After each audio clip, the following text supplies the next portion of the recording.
Evening. It's about 10 o'clock at night. Sorry to have my hand up there, but I'm trying to have a bit of light without blinding you all. I'm struggling with the Buff Orpingtons. So where Brian is such a protective cockerel, it makes it very challenging to get in and out of this coop safely without getting injured, because whilst he is, yes, just a cockerel, he can inflict some really quite nasty injuries. It would just be cuts and scratches, but it's still, they're not the cleanest cuts and scratches you'll ever get if they're from a cockerel's claws, and they can bite quite hard with their beak as well. So I have had a few chunks taken out of me. I have 2 broody hens in here, and I decided to let nature take its course in this one. So I let them brood. But it must be coming up to, obviously I don't know the exact day, but it must be around day 18, 19 now. I reckon we're coming up to lockdown, so I decided to come out and candle the eggs. The only way I can do this is wait until the cockerels and the hens obviously have gone to bed in here, and the door is locked shut, and then I'm sneaking in via the nest boxes to get to the hens.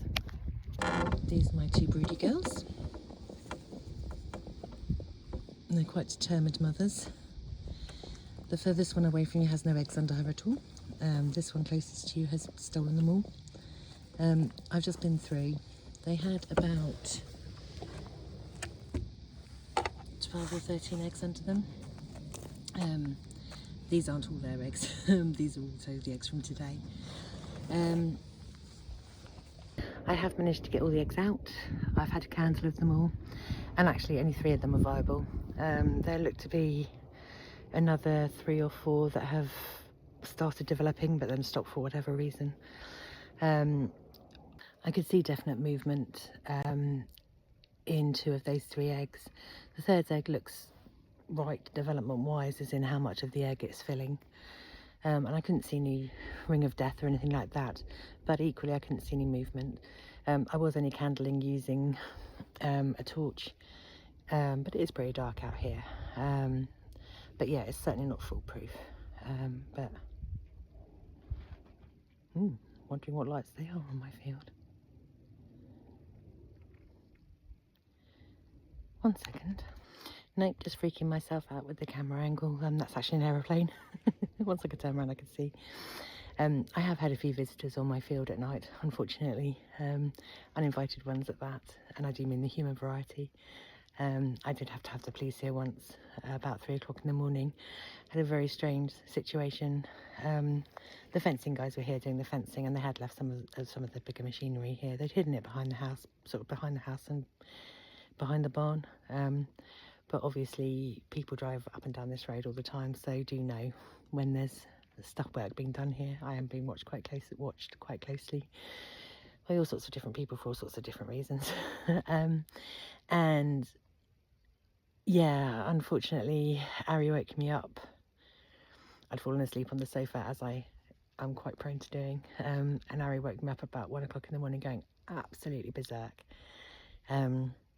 And he really was going nuts, which isn't like him at all. Like, he'll bark sometimes and he'll growl a bit, but it would only be for a minute or so, and usually there'll be someone walking by down the lane or something like that, because noise does carry quite freely around here at night because it is so quiet. As you can hear, just the odd plane, and that's about it really. But this night he meant it. He really meant it, and when a Rottweiler means it, you know it. And then, somewhat alarming, so I turned the telly off because the telly was still on where I'd fallen asleep, and I turned the telly off, and alarmingly I could actually hear someone just literally walking around the home. It's quite a big home, but yeah, they were just doing circles around it, and there was definitely human footsteps. I did not go out to investigate. I am not that brave. And I didn't want to put Ari in any sort of situation, because yes, he would absolutely defend me.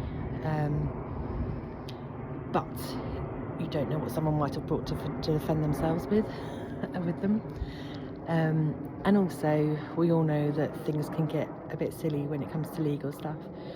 And I did phone the police in the end, because this person was not going away. So I did phone the police in the end, and they were brilliant. All fairness to them, I thought they would probably just, I was expecting to be told, oh, sorry, it's a civil matter. See if I can turn this down. There we go. I was expecting to be told it's a civil matter, and really for me to call them back if they start trying to break into the house. But they were great. They stayed on the phone with me. They wouldn't let me hang up because they were concerned. And 2 police officers came down really quickly because I'm in the middle of nowhere really, and they did come down really quickly. They were here within not long at all. And one of them very kindly did a full walk around the whole field. I was pretty sure they were gone. I made sure I spoke quite loudly to the police on the phone and had them on loudspeaker speaking back to me. So I'm pretty sure, I mean, they would have been able to hear me outside. So I'm pretty sure that probably discouraged them. And don't think I'm being brave standing out here now. I do have Harry in this chicken run with me. You're here, aren't you? Keeping me safe and sound. Thank you. But yeah, I didn't want to risk Harry getting in trouble if he did end up biting someone. And I did check with the police, to be fair. I did question whether he's not allowed to, but if he did bite someone who was ill-meaning and on my private property, would he get in trouble? And they said absolutely not. So that was good. I think if I tried to use him as a weapon without good cause, so like if someone just wandered onto my land accidentally, which would be a strange thing to do because it's all fenced in with gates and padlocks, but if I was to then just send him charging over them after them, then I think I'd probably be liable for that if he did them any harm. I do have people sometimes hop the gate to use the portaloo. I've seen it a couple of times when I've been inside in the kitchen and I can see out. And actually my neighbour who bought the top end of the field has let me know that she's seen someone, also just a runner, get over the gate and use the portaloo too. Quite an unusual thing to do, I would suspect. It wouldn't be something I'd necessarily think of doing, just nipping onto private land and using someone else's toilet facilities, but equally I'm not going to lose sleep over that. You know, if you've got to go, you've got to go. That's fine, don't do any harm. But I do feel I need to get a sign for the fence probably, or for the gate, because Harry's not on lead when he's in the field, because why should he be? He's fully fenced in, he can't go and get out of the land. Yeah, so as far as he doesn't know this is a farm, he thinks this is his garden. And I've spent an awful lot of money making the fence insecure to make sure he can't get out. But I would hate something to happen with someone who is just nipping in to use the toilet or something like that. I can't have my eyes on him 100% of the time whilst I'm doing farm work and he's out and about with me. So it only takes a few seconds, doesn't it, for something to go wrong. So I think I will get a sign on the gate. But yeah, anyway, that's why that light freaked me out. So sorry, that was a very long story as to why a little light freaked me out, wasn't it? Where were we? Candling eggs. Yes, so yeah, I think 2 of the 3 are definitely viable. The third one's questionable, but it's not smelling, it's not got any bubbles on it, so it doesn't look like it's rotting. So I've popped it back in to give it a chance. I now need to very quickly build, I've got a very small coop that I bought as an emergency sick run or sick bay coop. I haven't used it as that yet. So what I'm going to do is build that up tomorrow, and fence off a little bit of the area here and put Mum and the 2 or 3 eggs into that coop overnight and just section her off within the same run still. And then she'll be able to hatch them safely. Generally Buff Orpingtons is pretty good and are quite nice co-parents, but they're in quite a high coop, it's raised off the ground. The chicks would definitely struggle to get in and out of it, so I need something much lower to the ground for them to be able to get in and out,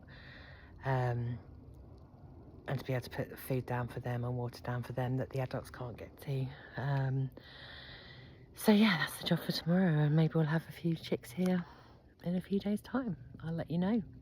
Anyway, I'm going to go back inside now because I've scared myself by telling the story. So back inside, all safe and sound. with a Rottweiler lying on my legs. I'm going to have a little drink and then I'm going to go to bed. Take care, guys.